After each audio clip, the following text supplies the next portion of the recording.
El secretario de Defensa de Estados Unidos, Pete Hegseth, declaró este martes que la iniciativa estadounidense para guiar a los buques fuera del estrecho de Ormuz es temporal y distinto de las operaciones militares en la región. La declaración se da después de que el ejército estadounidense iniciara operaciones para guiar a los barcos en la vía marítima.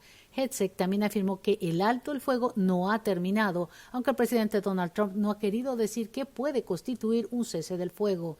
Por su parte, Teherán advirtió que tiene otras maneras para complicarle las cosas a Washington si su control sobre el estrecho de Ormuz se ve amenazado.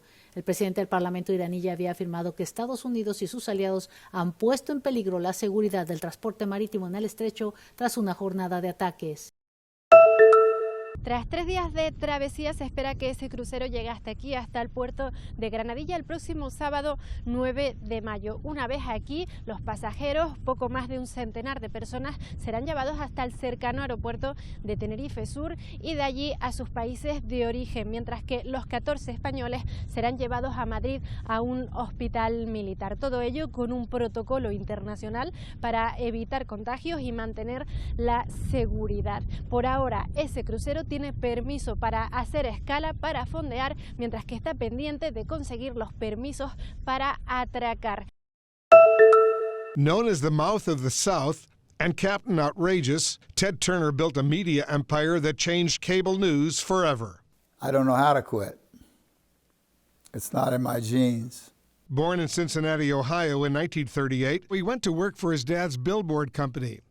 But tragedy struck when his father killed himself. Ted took over the family business and coped with the loss by working even harder. He said, set your goals so high that you can't achieve them in your lifetime. When Ted wasn't working, he turned to the sport he loved, sailing, and won the sport's top race, the America's Cup. In 1970, Ted bought a struggling TV station, and it became the country's first superstation. He bought the Atlanta Braves and broadcast their games nationwide. The Atlanta Braves. The Braves became America's team. He set his sights even higher on a 24-hour news channel. I dedicate the news channel for America, the cable news network. Take 11, Mike Q. CNN aired its first broadcast on June 1st, 1980.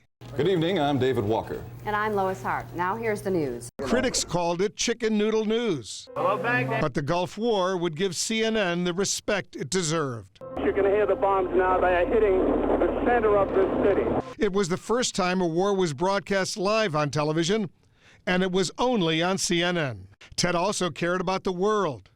Over a 10-year period, he donated $1 billion to the United Nations. I'm no poorer than I was not 9 months ago, and the world is a lot better off. His final act, saving the planet. He created the UN Foundation and the Nuclear Threat Initiative. On his Montana ranch, he made it his mission to save the bison. Before his 80th birthday, Ted revealed he had Lewy body dementia, a progressive disease. He spent his final years treasuring private moments, his ranch, and his family. We have never seen a man quite like Ted Turner before on this planet, and I don't think we'll ever see another one like him again.